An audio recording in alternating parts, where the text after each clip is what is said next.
하나님의 말씀 가운데 나오신 모든 미랄의 성도님들을 주님의 이름으로 축복합니다. 우리에게 주시는 하나님의 말씀이 우리 모두에게 놀라운 능력이 되는 귀한 하루 되시기를 간절히 원합니다. 오늘 우리에게 주시는 말씀은 열왕기하 6장 1절에서 14절 말씀입니다. 예언자 수련생들이 엘리사에게 말하였다. 보십시오. 우리들이 예언자님을 모시고 살고 있는 이곳이 우리에게는 너무 좁습니다. 우리가 요단으로 가서 거기에서 들볶감을 각각 하나씩 가져다가 우리가 살 곳을 하나 마련하는 것이 좋겠습니다. 이 말을 듣고 엘리사는 그렇게 하는 것이 좋겠다라고 대답하였다. 한 사람이 엘리사도 함께 가는 것이 좋겠다고 하니 엘리사도 같이 가겠다고 나서서 그들과 함께 갔다. 그들이 요단에 이르러 나무를 자르기 시작하였다. 그때 한 사람이 들볶감을 찍다가 도끼를 물에 빠뜨렸다. 그러자 그는 부르짖으며 아이고 선생님, 이것은 빌려온 도끼입니다 하고 소리쳤다. 하나님의 사람이 물었다. 어디에 빠뜨렸느냐? 그가 그곳을 알려주니 엘리사가 나뭇가지를 하나 꺾어서 그곳에 던졌다. 그랬더니 도끼가 떠올랐다. 엘리사가 그것을 집어라 하고 말하니 그가 손을 내밀어 그 도끼를 건져내었다. 시리아 왕이 이스라엘과 전쟁을 하고 있던 무렵이다. 그가 신하들과 은밀하게 의논하며 이러이러한 곳에 진을 치자고 말하였다.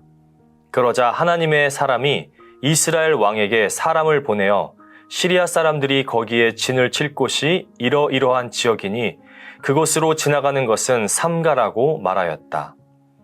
이러한 전가를 받은 이스라엘 왕은 하나님의 사람이 자신에게 말한 그곳에 사람을 보내어 그곳을 엄하게 경계하도록 하였다. 그와 같이 경계한 일이 한두 번이 아니었다. 이 일 때문에 시리아 왕은 화가 머리 끝까지 나서 신하들을 불러 모아 추궁하였다. 우리 가운데서 이스라엘 왕과 내통하는 자가 없고서야 어찌 이런 일이 있을 수 있단 말이냐. 신하 가운데서 한 사람이 말하였다. 높으신 임금님, 그런 것이 아닙니다. 이스라엘에는 엘리사라는 예언자가 있어서 임금님께서 침실에서 은밀히 하시는 말씀까지도 다 알아서 일일이 이스라엘 왕에게 알려줍니다. 시리아 왕이 말하였다. 그가 어디에 있는지 가서 찾아보아라. 내가 사람을 보내어 그를 붙잡을 것이다. 어떤 사람이 그 예언자가 도단에 있다고 왕에게 보고하였다. 왕은 곧 그곳에 기마와 병거와 중무장한 강한 군대를 보내어서 밤을 틈타 그 성읍을 포위하였다. 어릴 적 읽었던 이야기 중에 금도끼, 은도끼라는 이야기를 읽은 적이 있습니다. 너무나도 유명한 이야기라 다들 한 번쯤은 들어보셨을 겁니다. 어떤 나무꾼이 나무를 하다가 그 도끼를 연못에 빠뜨려서 어찌할 바를 몰라 발을 동동 구르고 있을 때 산신령이 나타나 금도끼가 네 도끼냐, 은도끼가 네 도끼냐 물었고 나무꾼은 마지막 쇠도끼가 자신의 도끼라고 말하며 금도끼도 또 은도끼도 둘 다 받아 돌아간 이야기죠. 그와 똑같진 않지만 비슷한 일이 성경에서는 실제로 일어났습니다. 오늘 함께 읽으신 말씀이죠. 그 당시 예언자 수령생들, 오늘 말로 말하면 신학생들입니다. 그 신학생들이 엘리사에게 그들이 지금 머물고 있는 곳이 너무 좁기에 요단으로 가서 들볶감을 각각 하나씩 가져다가 그곳에서 살 곳을 마련하자고 제안합니다. 아마도 많은 예언자 수련생들이 몰려와 함께 지내고 있었는데 그들을 수용하기에는 그곳이 매우 좁았던 모양입니다. 그 제안에 엘리사는 흔쾌히 좋겠다라고 말합니다. 그 중에 한 사람이 엘리사에게 함께 갈 것을 제안합니다. 그리고 엘리사 역시 같이 가는 것을 좋게 여겨 함께 가게 되죠. 이제 요단에 도착했습니다. 요단에 도착하여 살 곳을 위해 열심히 나무를 자르기 시작합니다. 모든 예언자 수련생들이 거주하기 위해 만드는 장소이다 보니 모두 다 한마음 한뜻으로 열심히 일하고 있었던 것 같습니다. 왜냐하면 그 중에 한 명이 정말 열심히 나무를 찍다가 사용하고 있던 도끼를 실수로 물에 빠뜨리는 사고가 발생했기 때문입니다. 지금이야 그게 무슨 큰 대수냐라고 말할 수 있죠. 새 것으로 하나 사주면 그만입니다. 하지만 엘리사가 살고 있던 구약 시대에서 빌린 쇠 도끼를 잃어버린다는 것은 매우 심각한 상황입니다. 그리고 이 실수를 범한 수련생은 이 도끼를 갚을 능력이 없었습니다. 그래서 그는 5절에서 도끼를 물에 빠뜨렸을 때 이것은 빌려온 도끼라고 소리치며 말했던 것입니다. 이 상황에서 엘리사는 하나님의 능력을 통해 놀라운 기적을 행하게 됩니다. 6절입니다. 하나님의 사람이 물었다. 어디에 빠뜨렸느냐? 그가 그곳을 알려주니 엘리사가 나뭇가지를 하나 꺾어서 그곳에 던졌다. 그랬더니 도끼가 떠올랐다. 물에 당연히 가라앉을 수밖에 없는 쇠도끼를 나뭇가지를 하나 꺾어 빠진 곳에 던졌더니 그 도끼가 수면 위로 떠오르는 광경을 모든 사람들이 목격하게 됩니다. 어찌 보면 아무것도 아닌 것처럼 보이는 상황이지만 하나님께서는 그마저도 관심 있게 보시며 중력의 법칙을 거스르면서까지 우리 삶 속에서 기적으로 일하시고 계십니다. 우리 하나님이 그런 분이십니다. 티끌보다 더 작은 존재인 우리를 너무나도 사랑하십니다. 관심을 쏟으시고 우리의 일거수일투족을 알고 계시며 보호하고 또 인도하십니다. 중력을 거스르면서까지 우리의 삶 속에서 일어나는 모든 일들을 주관하십니다. 열왕기하 6장 1절부터 7절까지의 말씀은 이런 세심하게 돌보시는 하나님에 대해서 말하고 있습니다. 그리고 말씀을 통해 알 수 있듯이 이 사건에 대해 큰 의미를 두고 있지는 않습니다. 그 기적을 행한 엘리사도 마찬가지입니다. 이 기적을 일으킨 후에 아무런 일이 없었던 듯이 그냥 그렇게 이야기는 마칩니다. 이 사건을 통해 하나님의 자녀인 우리는 어떠한 생각과 태도를 가져야 할까요? 큰 문제든 작은 문제든 하나님께서는 그분의 자녀들의 삶에 깊은 관심을 가지고 계시며 일상의 작은 사건으로 끝날 수 있었던 상황을 평생 잊지 못할 기적의 순간으로 바꾸시는 하나님의 놀라운 능력을 경험케 하셨습니다. 우리는 잊지 말아야 합니다. 우리의 아주 작은 신음에도 응답하시는 하나님을 신뢰하며 나아가시기를 바랍니다. 열왕기하 6장 8절부터는 완전 다른 상황이 펼쳐집니다. 8절 이렇게 말씀하고 있죠. 시리아 왕이 이스라엘과 전쟁을 하고 있던 무렵이다.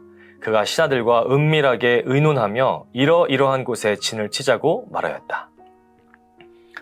열왕기하를 꾸준히 순서대로 읽으셨다면 지금 이 대목이 고개를 갸우뚱하게 만들 수 있습니다.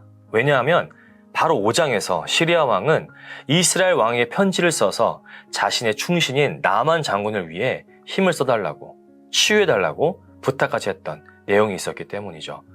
그런데 바로 6장에서는 어떤 일이 있었는지 시리아 왕과 이스라엘이 전쟁을 하고 있을 무렵이라고 말하며 서로 전쟁 중임을 알리고 있습니다.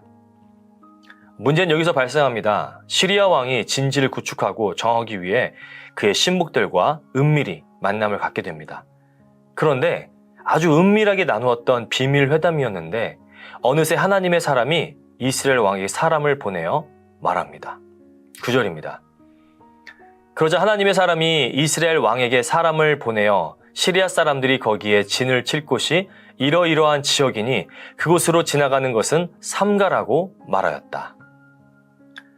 이 전가를 전해들은 이스라엘 왕은 하나님의 사람이 알려준 그대로 그 장소에 사람을 보내어 그곳을 엄하게 경계하도록 하였습니다.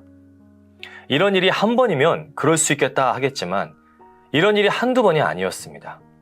이런 일이 빈번히 자주 지속적으로 일어나니 시리아 왕은 머리끝까지 화가 나게 됩니다.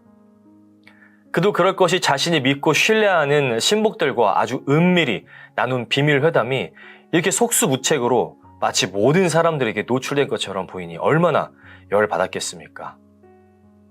그래서 시리아 왕은 자신의 신하들을 모두 모아 추궁하기 시작했습니다. 분명히 이 중에서 누군가가 말하지 않고서는 이렇게 이스라엘이 대비를 할 수 없다고 굳게 믿었기 때문입니다. 11절입니다.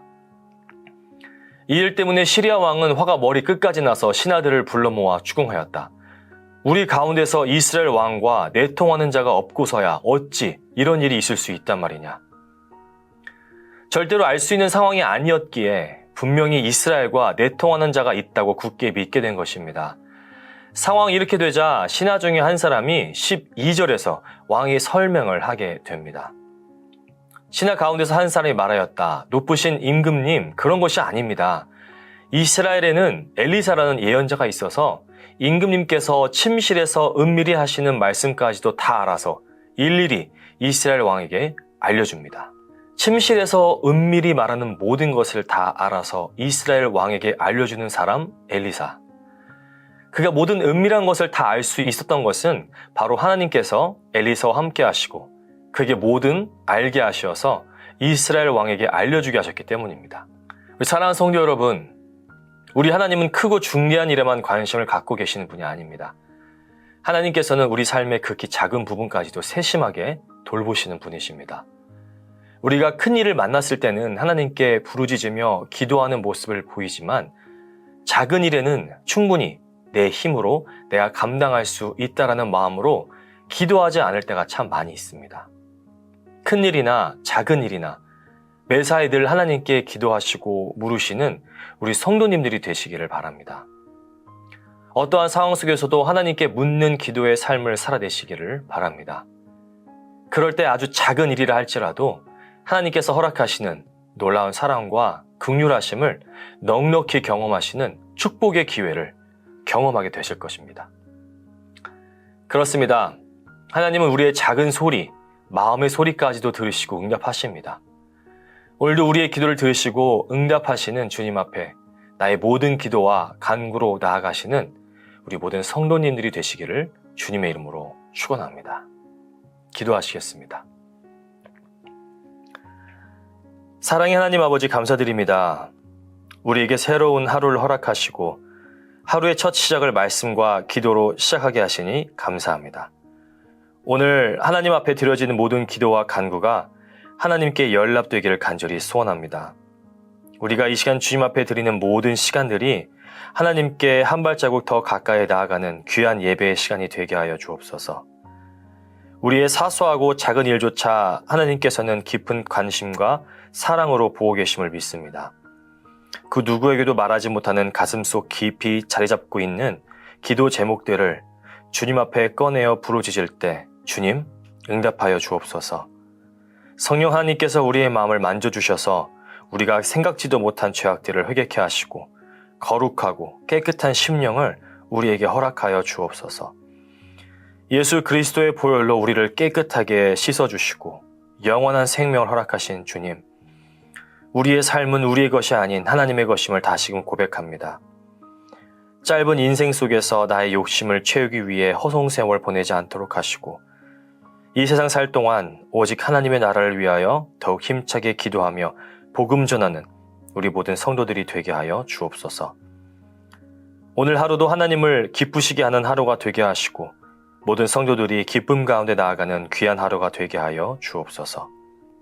예수님의 이름으로 기도드립니다. 아멘.